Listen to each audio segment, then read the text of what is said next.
E aí, tudo bem? O Papo da Madrugada está começando, hein? A semana foi bastante intensa, Marcelo. Ô, uma boa noite para você que nos acompanha e para você também, Ronaldo. Semana com muito frisson, né? Teve relatório da CPI, teve senador pressionando e ameaçando de impeachment o procurador-geral da República, rapaz, caso ele não considere o relatório grotesco aí dessa CPI da vingança, né? Teve ordem de prisão e pedido de extradição para o Alan dos Santos, do Terça Livre, e muito mais coisa, né? Tem muito papo hoje. Sobre o relatório da CPI, o programa Dose Dupla de ontem fez um bom apanhado, hein? Mas o que chamou mais a sua atenção nesse relatório, que já tinha sido vazado pelo próprio Renan Calheiros e que foi lido por ele na quarta-feira, Marcelo? Olha, Ronaldo, em primeiro lugar, eu acho que fica a falta de embasamento jurídico, né, desse relatório. Em segundo, uma proposta ilegal de indiciamento do presidente da República, já que, por lei, nenhum presidente pode ser investigado por uma CPI durante o exercício do mandato, né? Em terceiro, o recuo do relator Renan Calheiros na acusação de genocida ao presidente Bolsonaro. Ele viu, sabe, que podia se enrascar aí fazendo uma acusação absurda dessas e totalmente sem fundamento, né? Veja que, nesse particular, até o jornal O Globo, rapaz, mudou de posição. Ele vivia colocando nas manchetes e nas opiniões dos seus articulistas sempre uma referência aí ao genocida Bolsonaro, né? E agora tem a pachorra de dizer que isso nunca aconteceu. A vergonha, né? Bom, ficou muito claro, né, Marcelo, que esse relatório, né, da CPI não foi um relatório isento, né, e que procurou realmente apurar o que aconteceu de fato durante essa pandemia, que deveria ser o objetivo dos senadores antigovernistas, né, que fizeram uma CPI, como você disse, da vingança e com foco no ataque ao presidente da República e seus aliados, né? Basta observar os 67 indiciamentos, né? E até a leitura para aprovação do relatório no plenário do Senado, Ronaldo, pode ser que venham aí mais pessoas incluídas. Parece que estão prevendo aí mais 7 ou 9. Realmente, uma aberração, né? Somente apoiadores do governo, com raras exceções, se a gente considerar as duas empresas aí que foram citadas no relatório, indiciadas, entre elas a Prevent Senior, espanta mesmo, rapaz, é que visivelmente essa CPI aí quis transformar gente séria em bandido e deixou os verdadeiros bandidos livres, leves e soltos, né? Para mim, o que esses governadores e esse consórcio do Nordeste fizeram foi crime hediondo, viu? E eles precisam ser responsabilizados. Agora, teve gente que escapou milagrosamente, né, do relatório final dessa CPI, né? Silas Malafaia, o pastor, né, escapa de relatório da CPI e ironiza Renan, né? Ele estava na lista preliminar de indiciados pela CPI da Covid, mas ele ficou fora do relatório final. Tem alguma ideia do porquê, Marcelo? Olha, quem tem medo, né, Ronaldo? Eu posso até imaginar o porquê. Malafaia disse nas redes sociais, antes da divulgação da lista oficial, que seria uma grande honra ser incriminado pelo Renan Calheiros, né? E ainda chamou o senador de cretino, inescrupuloso e frouxo. Olha só, grande honra se o cretino inescrupuloso relator da CPI da safadeza, Renan Calheiros, me incriminar no seu relatório, mostra como covarde ele é. Trabalhou para eu não ser convocado. Frouxo. Uma verdadeira desmoralização para o Senado. Silas Malafaia.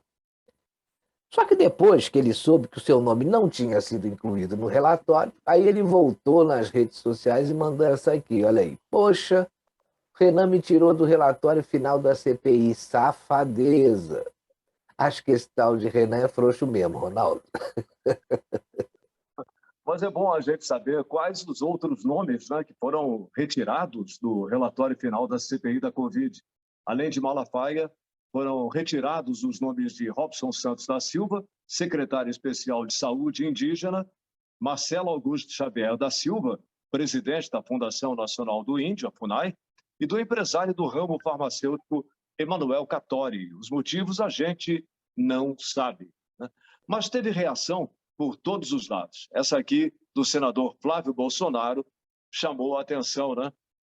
Flávio detona Renan Calheiros e diz que senador tem ejaculação precoce, antecipa até a classe médica. Bom, o questionamento do senador Flávio Bolsonaro foi o seguinte: como o Renan pode pedir indiciamento por algo que não existe, né? Olha, o Ronaldo, que a CPI foi utilizada como instrumento de vingança política, isso disso aí ninguém tem dúvidas, né?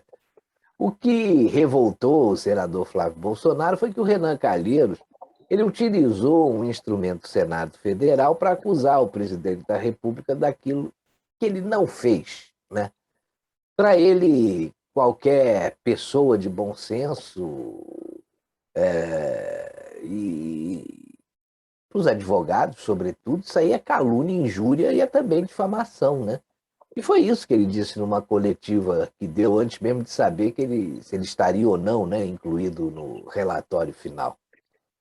Pois é, e o Flávio Bolsonaro já disse que vai representar contra Renan junto à Procuradoria Geral da República pelo cometimento de 20 crimes. A intenção dele era de protocolar o documento na PGR essa semana mesmo, né? Ele quer mostrar que o senador Renan Calheiros, na qualidade de relator da CPI, cometeu pelo menos 20 crimes, além daqueles que a gente já citou, né? Calúnia, injúria, difamação. Na lista constam os de estelionato e de prevaricação. Eu acho que o pessoal aliado do presidente tem que partir mesmo para cima do Renan Calheiros com todas as armas que tiverem. Esse senador alagoano aí não vale nada, além de ter um prontuário invejável para o mal, né? Ele também é um oportunista e mostrou que tem caráter duvidoso. Isso ele já mostra há muito tempo, né? Ele foi o responsável, para mim, pela degradação moral do Senado Federal com a sua atuação nessa CPI. E com É, esse relatório, eu te digo uma coisa: isso aí não serve nem para botar no lixo, hein? É muito ruim mesmo. ele e os bitcoins dele, né? Pois é. Outro que detonou o relatório do Renan Calheiros foi o senador Marcos Rogério. Senador Marcos Rogério esmaga relatório de Renan que indicia Bolsonaro, né? Inventa, força a mão, força a barra, né? E ele está coberto de razão, né? Porque quando uma comissão parlamentar de inquérito conclui que uma das suas principais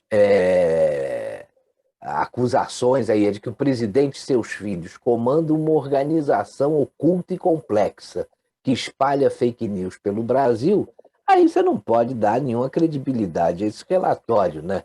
Esses caras não valem nada, Ronaldo, absolutamente nada, viu? Pois é, mas teve um editorial essa semana que foi publicado no Correio da Manhã que eu faço questão de ler. É uma síntese, Marcelo, do que foi a CPI da Covid feita pelo jornalista e diretor de redação do Correio da Manhã, Cláudio Magnavita. O título é Senadores Abutres.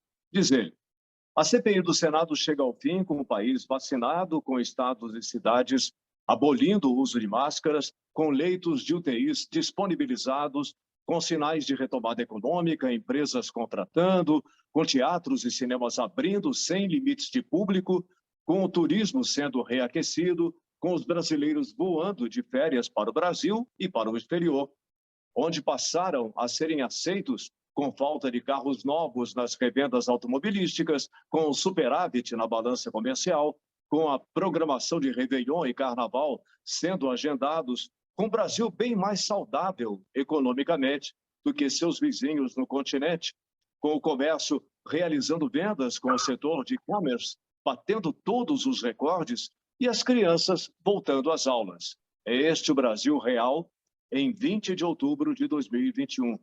Esta é uma lista de fatos, de uma realidade que incomoda os senadores que fazem parte do G7, de uma comissão parlamentar de inquérito que virou, na realidade, uma comissão parlamentar. A posição de senadores que utilizaram a corte parlamentar para implodir o presidente e o governo federal. O ódio uniu parlamentares que meses antes se engalfinhavam e trocavam acusações. A estrela da oposição hoje é Renan Calheiros, que os próprios colegas de CPI um dia tentaram defenestrar do mandato. O Brasil que a CPI, para lamentar, construiu, é o de um governo comandado por um presidente genocida. O mesmo genocida que comprou vacina para todos os brasileiros, foi o governo federal o único que comprou e pagou pelas vacinas, até as fabricadas pelo Butantan foram pagas pela gestão Bolsonaro. O mesmo governo que implantou o maior programa assistencial do planeta e incluiu 3 Argentinas só de invisíveis. O colapso, que seria criado por lockdown desenfreado, foi evitado pelo presidente, que peitou governadores que estavam acobertados pelo judiciário, criando a maior federação do mundo com a inclusão da autonomia dos municípios para os assuntos da Covid. Quem oxigenou financeiramente os estados com repasses milionários foi o governo. Toda a logística de transporte foi federal e contínua, com uma participação histórica das nossas Forças Armadas. O Brasil, do quanto pior, melhor, é o cenário que a CPI traçou nessas vergonhosas semanas de ataques, desrespeito, utilização de cadáveres e luto familiar, como se o Brasil não tivesse feito o dever de casa. São os mesmos parlamentares que viajam tranquilamente para seus estados de origem todas as semanas e que deixam o circo de horror da CPI e vão almoçar em restaurantes de Brasília. Os senadores abutres estão certos em dizer que Bolsonaro é genocida. Ele matou a corrupção epidêmica que assolava o governo federal e assassinou a mamata que fez a fortuna de muitos daqueles que hoje querem destruí-lo politicamente e a seus filhos, todos eleitos pelo voto democrático. Muito bom, Ronaldo, mas pelo menos tem uma CPI estadual que dá para a gente aí alguma esperança, né? Com relação à apuração dos negócios nada lícitos aí atribuídos àquele Carlos Gabas, ex-ministro da Dilma. Vamos aguardar os fatos e depois a gente comenta, né? Mas isso aí já é um bom caminho, né? Enquanto aqui no Brasil esses opositores do presidente ficam inventando narrativas para destruir o seu governo, na Itália tem gente que quer homenagear o presidente Bolsonaro. Prefeita na Itália quer conceder cidadania honorária a Bolsonaro. Eu li essa matéria, rapaz. Pensei até que fosse uma outra coisa, mas a prefeita da cidade de Anguillara Veneta quer tornar aí o presidente Bolsonaro um cidadão honorário. O município italiano, ele tem mais de, ou melhor, ele tem um pouco mais de 4 mil habitantes, ele fica mais ou menos a 80 quilômetros de Veneza. É a terra natural de um bisavô paterno do presidente Bolsonaro, que, de acordo com a prefeita, já é e justifica, né, a homenagem, é motivo para essa homenagem. Então, foi essa a razão. Bom, e teve aí uma denúncia bomba, né? E a velha grande imprensa, como sempre, não repercutiu, né? Carla Zambelli denuncia a PGR atos terroristas contínuos no Brasil como envolvimento de organização internacional. A deputada Carla Zambelli denunciou a organização La Via Campesina, né, situada no Zimbábue, e com ramificações e afiliações no Brasil. Entre os movimentos aliados estão o dos Trabalhadores Rurais Sem Terra, MST, Levante Popular da Juventude. Esses movimentos comandariam a formação de verdadeira milícia constituída com o objetivo de expor a perigo a paz e a incolumidade pública, destinada, portanto, a provocar terror social. Ela lembrou que, em menos de um mês, o Brasil vivenciou invasões e ataques à Bolsa de Valores, à Associação Brasileira dos Produtores de Soja, a ProSoja, né, Brasil, e a Associação Brasileira dos Produtores de Milho, a Abramilho. Ela acredita no possível envolvimento do PT e Carla Zambelli ainda considerou que a possibilidade de que esses atos terroristas sejam patrocinados também pelo Partido dos Trabalhadores, uma vez que um dia, após os atentados à ProSoja e à Abramilho, a organização divulgou um encontro entre seus membros e lideranças do PT, com a presença do ex-presidente e pré-candidato à presidência da República, Luiz Inácio da Silva, da presidente da legenda, né, e deputada federal Gleisi Hoffmann, e do candidato derrotado nas eleições presidenciais de 2018, o poste Fernando Haddad. Pois é, Ronaldo, a gente sabe, né? Esses movimentos ditos sociais são um braço de organizações de esquerda com ramificações internacionais que têm interesse em desestabilizar o país para impor uma ditadura de esquerda.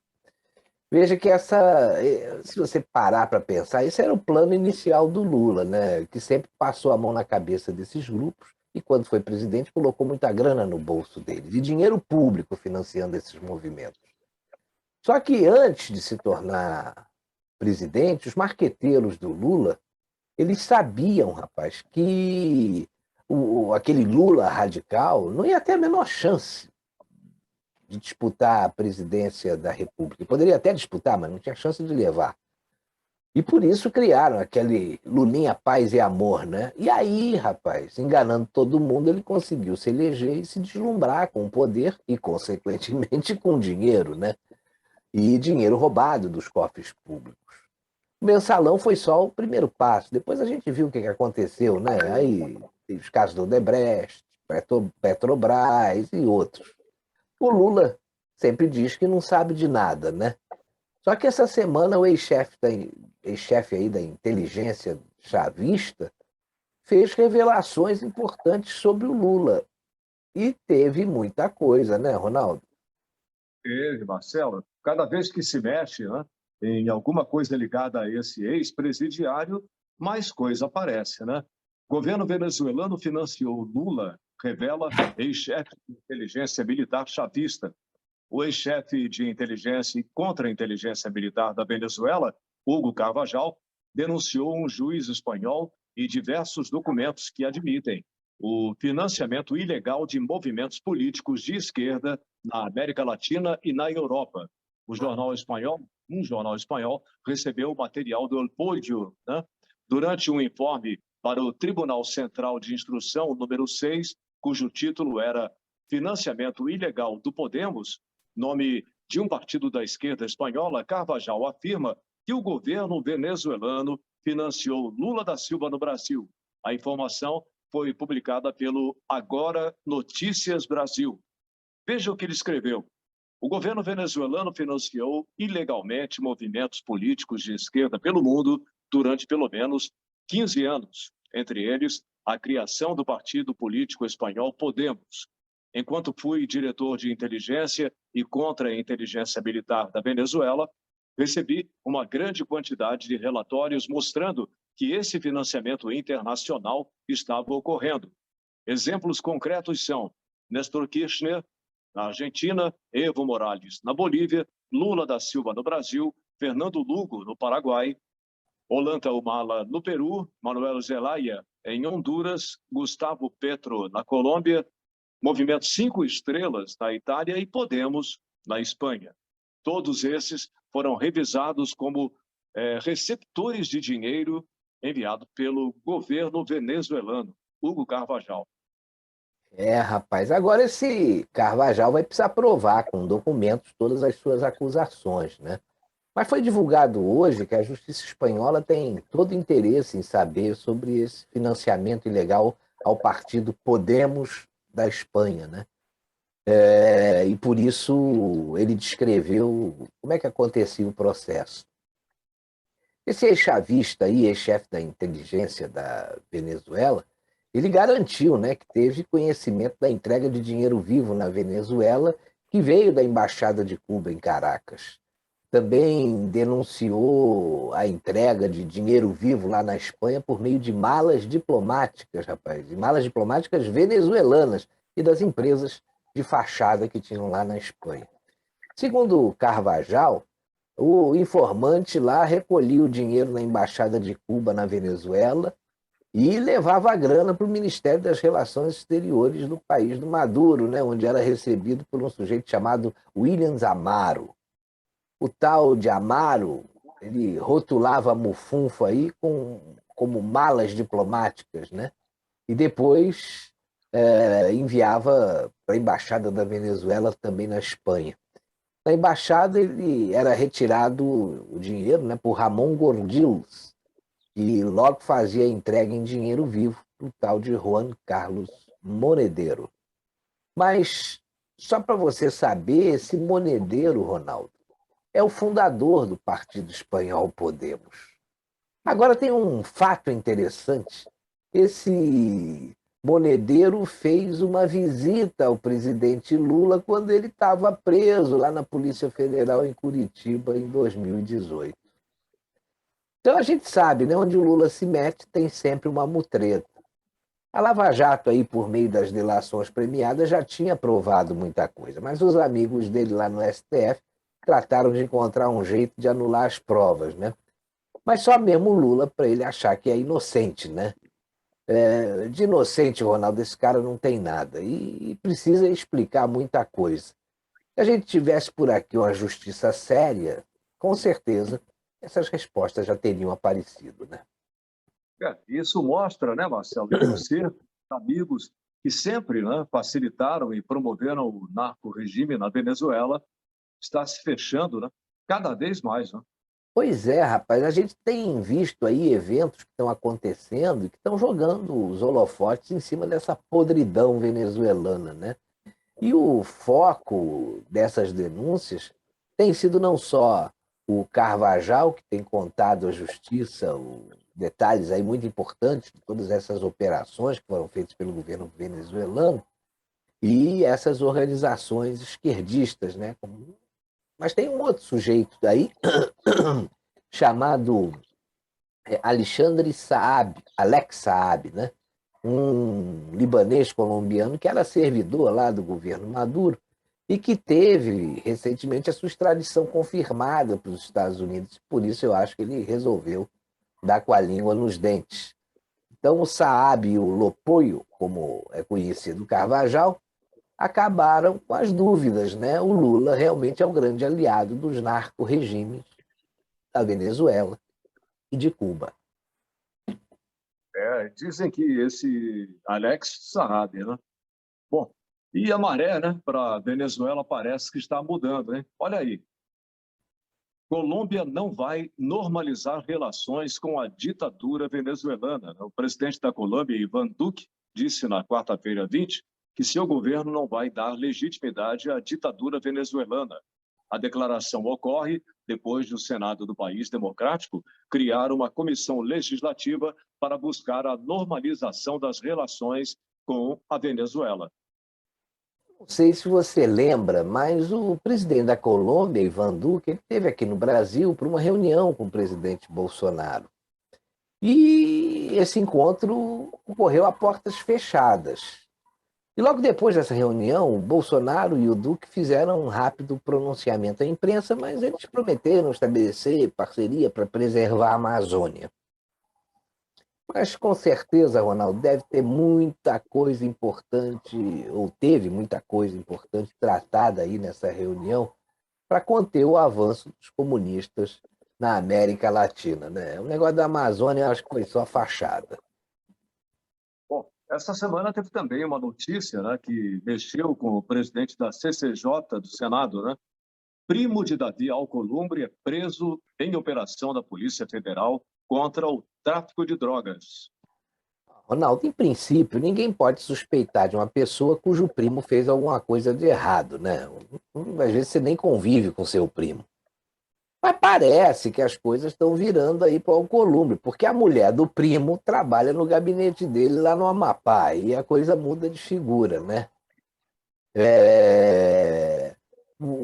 Outra coisa que andaram falando, que o aeroporto utilizado no esquema do tráfico é controlado pela família.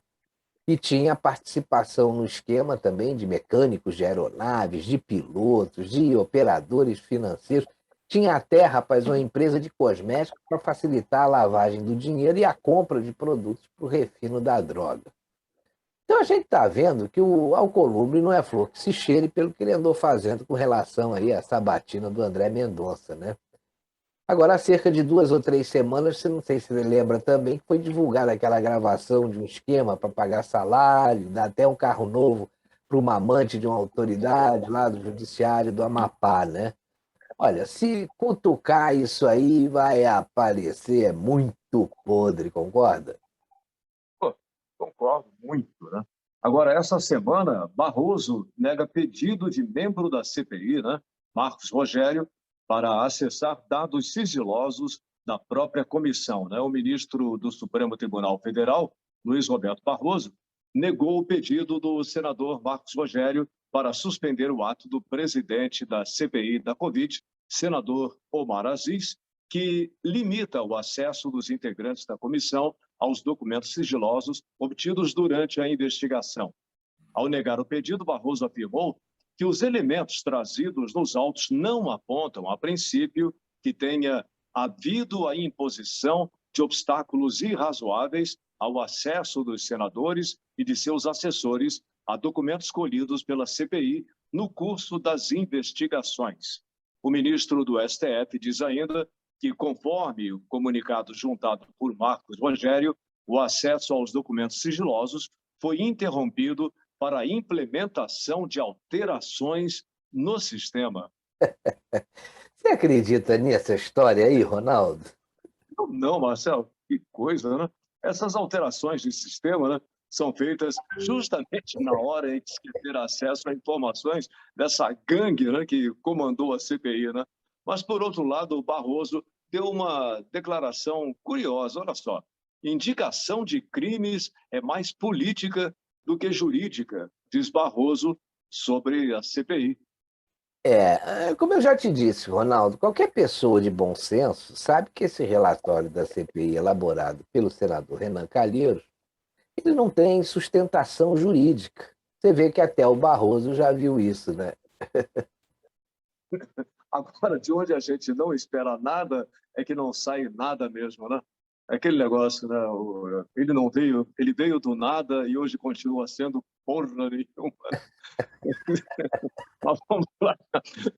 Fachin vota para arquivar a ação de Bolsonaro contra inquéritos abertos pelo STF sem aval do Ministério Público. Você vê, né, que esses caras do STF, rapaz, agora se acham no direito de ir contra o que estabelece aí a Constituição para a implementação do devido processo legal, né? Basta alguma coisa que seja iniciativa do Bolsonaro para essa gente criar obstáculos aí e não levar adiante uma reivindicação legítima e amparada na Constituição Federal, né? Esse STF é uma vergonha mesmo. Agora, quem esteve com a macaca, né, essa semana foi o ministro Alexandre de Moraes, né? Moraes determina a prisão urgente, né? Moraes determina a prisão preventiva e extradição do jornalista Alan dos Santos. Você acredita que o Alexandre de Moraes disse que a conduta do Alan dos Santos é de grande periculosidade e mandou colocar o nome dele na lista vermelha da Interpol? Olha só, Moraes determinou ainda que sejam bloqueadas, que coisa, rapaz, todas as contas de redes sociais vinculadas a Alan dos Santos e ainda suas contas bancárias. Quer dizer, deixa o cara, né, na língua, né? Também ficam proibidos os repasses de dinheiro das plataformas para os canais e contas, a chamada monetização. O que é isso, rapaz? O negócio está muito estranho, né, rapaz? O ministro Alexandre de Moraes tomou o gostinho, agora ele quer prender todo mundo, né? Talvez essa periculosidade que ele se refere seja em relação a ele, pelo que o jornalista deve saber, né? E, infelizmente, rapaz, tanto ele, ministro, quanto a imprensa insistem em chamar aí o jornalista Alan dos Santos de blogueiro bolsonarista, né? Mas quem resumiu bem, Ronaldo, essa questão do pedido de prisão do jornalista Alan dos Santos foi um outro jornalista e que esse tem muita credibilidade, por sinal, foi o Alexandre Garcia. Olha o que ele disse: agora os americanos vão ter certeza de que há prisioneiro político no Brasil, diz Alexandre Garcia sobre extradição de Alan dos Santos. Você vê que ao comentar a decisão do ministro Alexandre de Moraes, que determinou a prisão do jornalista, do canal Terça Livre, né, o Alan dos Santos, o Alexandre Garcia disse que não viu os ataques que foram alegados aí pelo ministro Alexandre de Moraes. Ele disse que viu o ataque, sim, do pessoal da Vila Campesina e do MST contra a Associação dos Produtores de Soja, né? E disse mais, que o ataque de boca é liberdade de expressão. É o que diz a Constituição no seu artigo 220. E finalizou o comentário que ele fez sobre esse assunto de forma assim brilhante, sabe? Ele disse que agora os americanos vão ter certeza de que há prisioneiros políticos no Brasil por crime de opinião. É mais uma desmoralização para a nossa Suprema Corte, né? Aí a gente não precisa falar mais nada. Agora tem mais aí do Alexandre de Moraes, hein? Alexandre de Moraes dá 48 horas para Roberto Jefferson explicar vídeo sobre orar em desfavor de Xandão.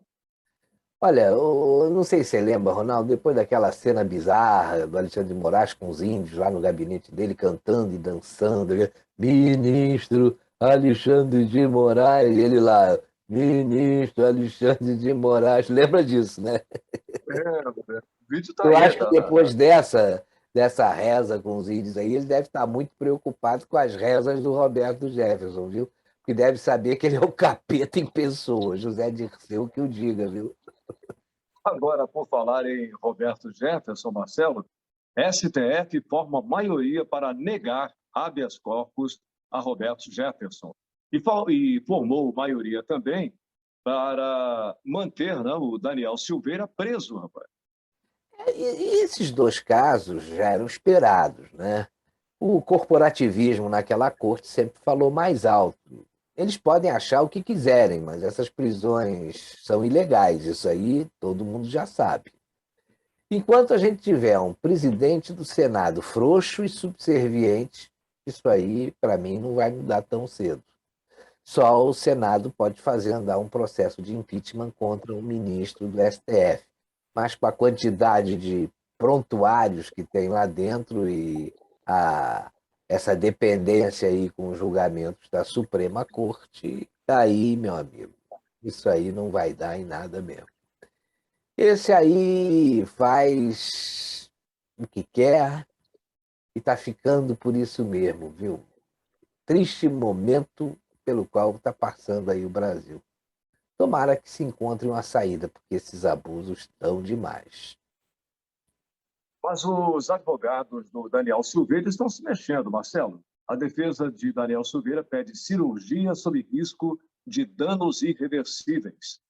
A defesa do deputado enviou um novo pedido de revogação da prisão preventiva do parlamentar. Dessa vez, os advogados alegam a urgência de uma cirurgia no joelho direito do deputado para amenizar o prejuízo já sofrido e permanente no joelho do parlamentar. Silveira sofreu uma lesão no joelho em junho após tropeçar em um carpete de sua casa. O advogado alega que, após a prisão do deputado, a saúde dele foi negligenciada e que, por esse motivo, Silveira apresenta fortes dores, dificuldade de caminhar, falseados constantes, perda de equilíbrio, inchaços, dificuldades de encolher o membro lesionado e tantas outras limitações. A advogada e a esposa, agora uma outra coisa aqui sobre o Wellington Macedo. A advogada e a esposa de Wellington Macedo, preso por ordem de Moraes, revelam o sofrimento do jornalista. Você vê que esse jornalista, de um total de 42 dias que ele ficou preso, ele continua preso, mas agora a prisão foi convertida em domiciliar. Mas nesses 42 dias ele ficou, segundo a esposa e a advogada, ficou 26 dias isolados lá no presídio da Papuda. Não é à toa que a mulher está revoltada com a situação dele, né? Olha só o que é que ela disse. Ele ficou isolado, né, totalmente aí por 26 dias e estava com um semblante muito transtornado, chorava muito. Ela ficou até desequilibrada de ver o cliente naquele estado. Isso aí foi a advogada, né? E disse mais, que ele não cometeu nenhum crime, nem ameaçou ninguém. Eles falavam de atos antidemocráticos, né? Agora, todos os atos feitos por essas pessoas cristãs, segundo ela, foram pacíficos, reuniram famílias, idosos, crianças, né? Isso ela quis deixar bem claro. Mas a esposa também se pronunciou, né? Ela disse que depois que ele foi preso, ela não conseguiu mais vê-lo. E ele perdeu, pra você ter uma ideia, 18 quilos na prisão e estava muito abalado psicologicamente, não conseguia se alimentar praticamente nesses 2 dias, 42 dias, aliás, que ele ficou preso. Ele voltou para casa com muitos traumas, foram momentos de muita dor e humilhação na prisão. Aí lamentou a esposa do jornalista. Agora, a esposa e a advogada, só para você saber, elas deram uma entrevista exclusiva à repórter Berenice Leite, da TV da Cidade Online. Então, quem quiser assistir, é só acessar o canal da Jornal da Cidade Online e ir lá para a TV da Cidade Online. É isso. E o João Dória, governador de São Paulo, que está disputando as prévias do PSDB para a escolha do candidato do partido à disputa para a presidência da República em 2022, já está criando polêmica dentro do próprio partido. Equipe de Eduardo Leite acusa Dória de fraude em prévias do PSDB. Quando o Bolsonaro questionou as urnas eletrônicas, o Dória fez um escândalo, né? Agora ele vai saber o que é bom para tosse, Ronaldo? Bem feito. Agora uma notícia triste, viu? A educação brasileira retrocede 15 anos na pandemia, diz a Fundação Getúlio Vargas, né? Que revelou que a taxa de evasão escolar aumentou entre as crianças de 5 a 9 anos. Em 2019, apenas 1,4% desse público estava fora da escola. Porém, no final do ano passado, a taxa saltou para 5,5%, o maior aumento percentual entre todas as faixas etárias. Os motivos que agravaram a situação foram a evasão escolar e o pouco tempo em sala de aula por conta das restrições impostas pelo coronavírus, informou a revista Oeste. E os professores aí, os esquerdistas, né, da rede pública, eles fazem questão de não trabalhar, né, e ficam sempre criando obstáculos para a retomada das aulas e ainda tem o apoio do sindicato da categoria, né?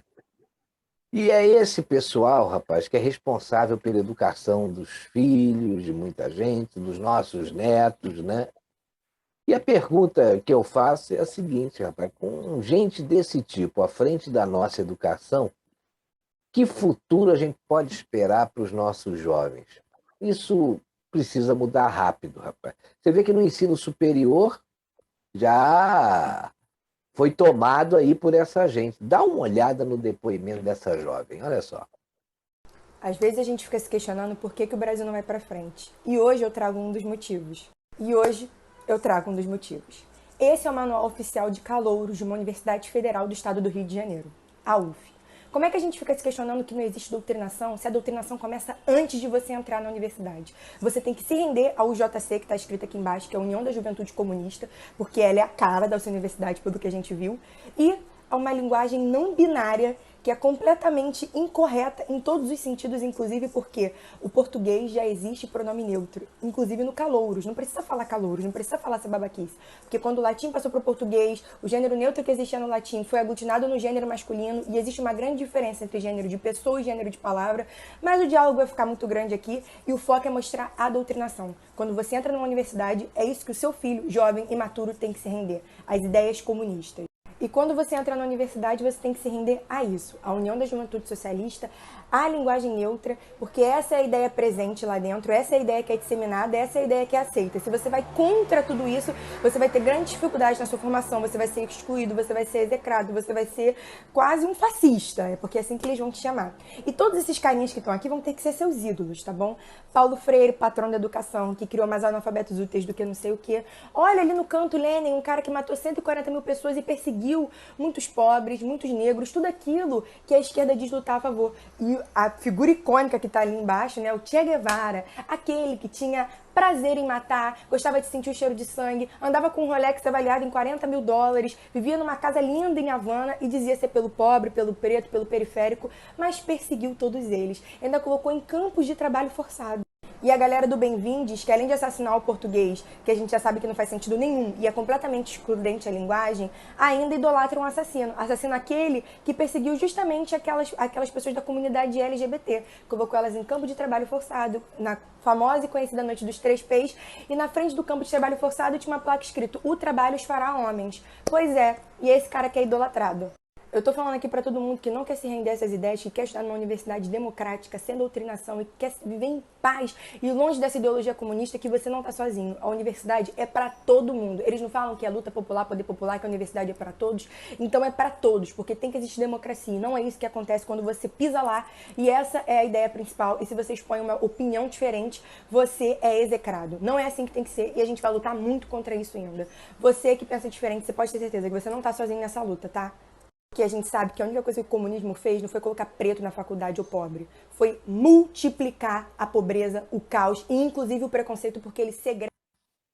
Isso é terrível, né, Marcelo? Que coisa. Bom, União cobra direito de resposta da Isto É e nova capa na revista, né? E Pois é. nessas horas, ninguém lembra, né, do que o Lula falava, né, Marcelo? Olha só. Diz aí pra gente. Tá aqui, ó.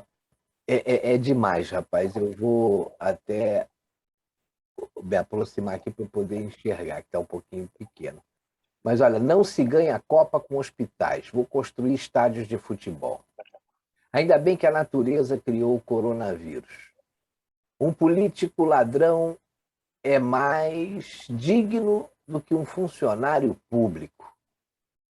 Não vou mais enganar o povo. Essa tá demais, né? Não vou mais enganar o povo.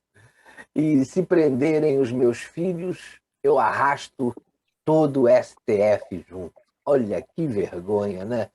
Agora, tudo que ele falou era normal, né? Então, a gente tem que mostrar essa normalidade do Lula para o pessoal se indignar, né? Agora, enquanto os justiceiros do Brasil tentam esquecer o que o Lula já falou por aí, parece que só tem olhos para tentar inviabilizar o presidente da República, né? Só que quanto mais fazem isso, a sua popularidade, a do Bolsonaro, só aumenta, principalmente no Nordeste. Na Paraíba, a recepção foi ainda maior e popularidade de Bolsonaro explode no Nordeste. E você vê que ainda tem gente que acredita naquele ex-presidiário, né, rapaz? É inacreditável. Mas depois de ver esse post do Luiz Cortez, já dá para começar a fazer uma reflexão. Olha só o que ele postou. Existe um modelo econômico que conseguiu o impossível: deixar a Argentina sem carne, a Venezuela sem petróleo e Cuba sem açúcar. O socialismo, por onde passa, traz miséria. Falou tudo, né? Perfeito, né? Agora, tem uma aqui que não é piada, é a pura verdade. Olha só.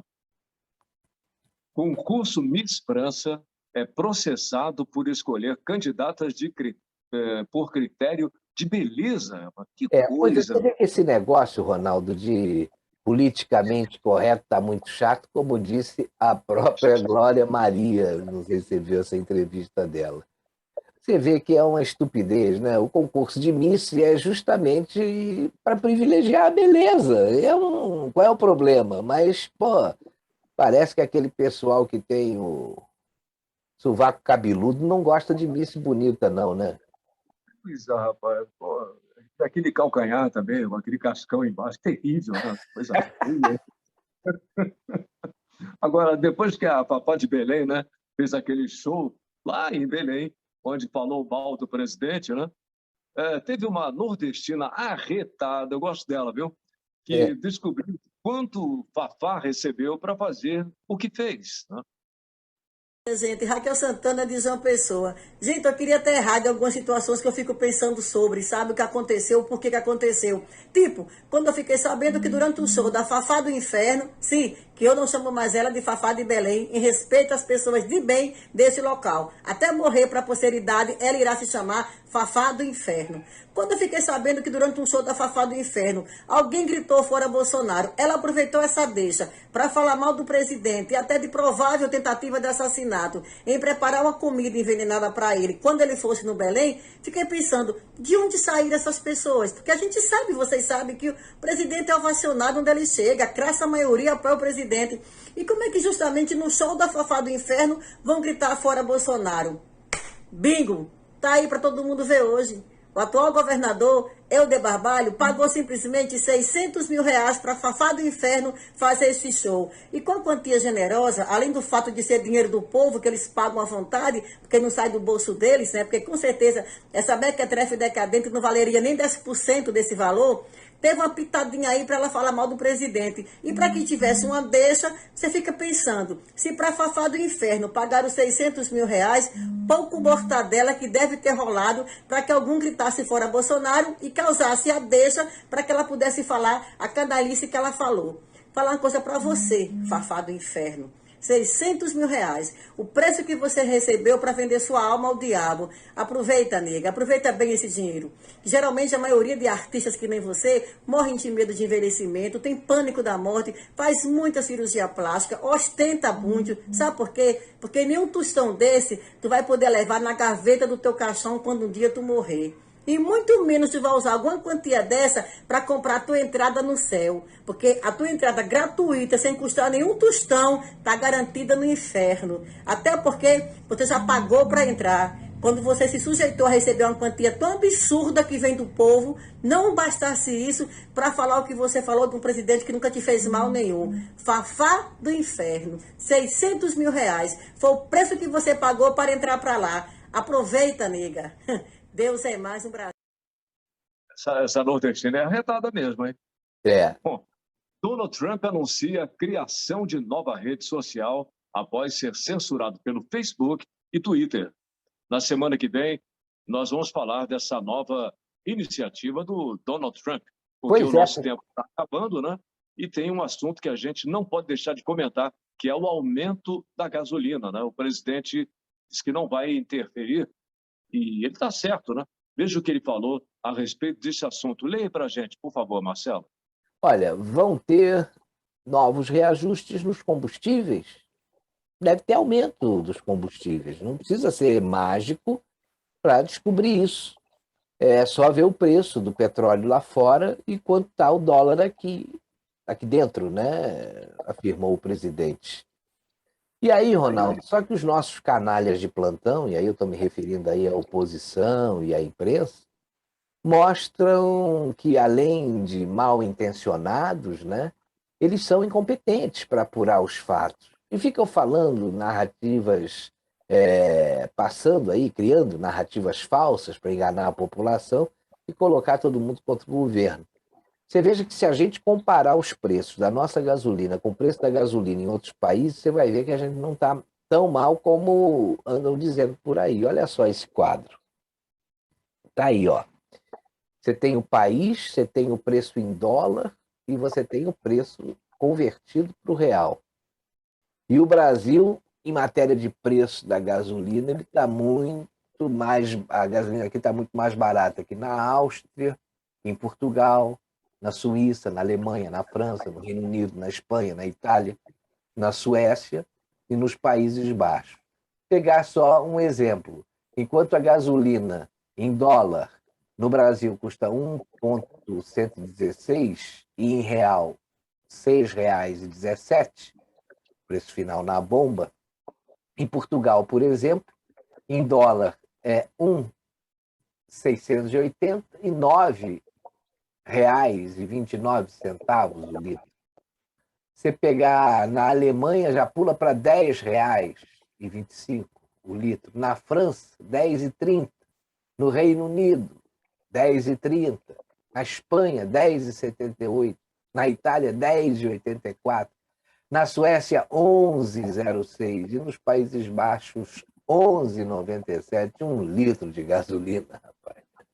Agora, em todos esses países, o preço da gasolina está mais alto do que no Brasil. Isso e é bem fato, mais alto, né, em alguns. Não se pode negar, não tem como negar. Né? E a fonte dessa informação é a Global Petrol Price. Mas tivemos uma notícia preocupante, Marcelo. Greve de transportadores afeta distribuição de combustíveis no Rio, São Paulo e Minas Gerais.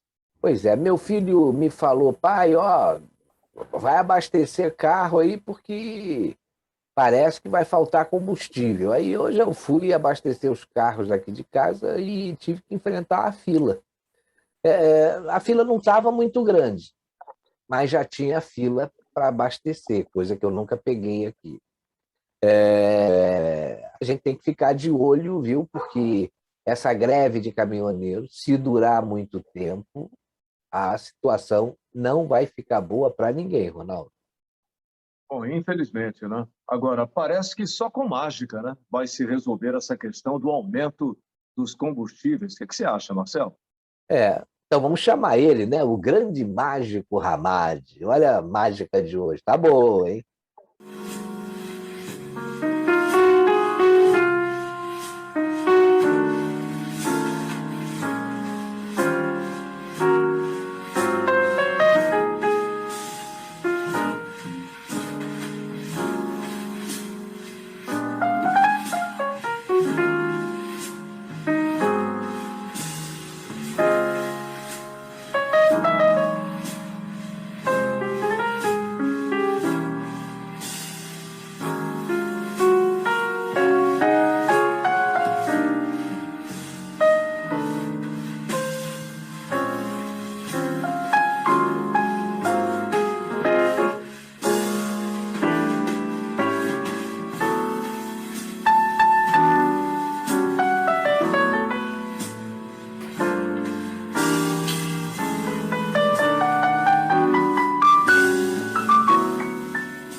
Esse é o cara. Bom, se os preços continuarem subindo, vamos pedir para o Hamad arranjar sal, né, para a gente, né? Mas se você acha que o leite está caro, vai lá tirar, né? Tira.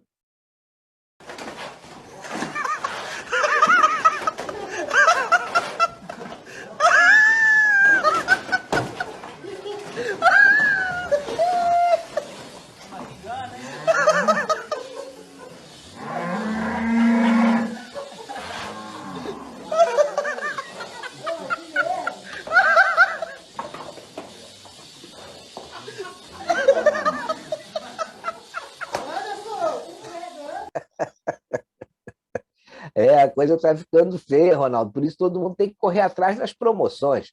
Olha só essa aqui do Bar do Nelson.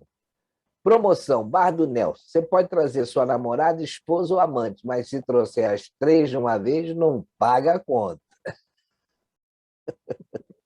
Mas o nosso Brasil, Marcelo, é um país sui generis, né? O Brasil é assim. Você sai uma semana e tudo muda. Você sai 10 anos e nada muda. Agora tem um flagrante aí, rapaz, que eu consegui, rapaz, eu recebi ainda há pouco, da entrega do relatório final da CPI. Dá uma olhada aí, ó, momento histórico, rapaz, da entrega do relatório da CPI ao presidente do Senado, né? Olha que beleza. Está recebendo os relatórios, né? Mas depois dessa pandemia, Ronaldo, as pessoas estão querendo viajar, né? E quando começa a fazer as contas, aí só vem uma coisa à cabeça, né, rapaz? Olha só. Meu corpo diz Fernando de Noronha. Minha mente diz Maldivas. E o meu bolso diz banho de mangueira no quintal. Amanhã é dia de eu tomar o meu. O sol voltou aqui no Rio, né? Bom, então a gente fica por aqui, Marcelo, porque precisamos dormir cedo, né? Amanhã vai fazer sol aqui no Rio. Eu quero tomar aquele banho, como eu disse no início. De mangueira, né? Mangueira, pô, é delicioso. Beijão para todo mundo. Valeu, Ronaldo. Olha, e obrigado para você que ficou aqui com a gente. Na semana que vem tem mais Papo da Madrugada. Um ótimo fim de semana. Tchau.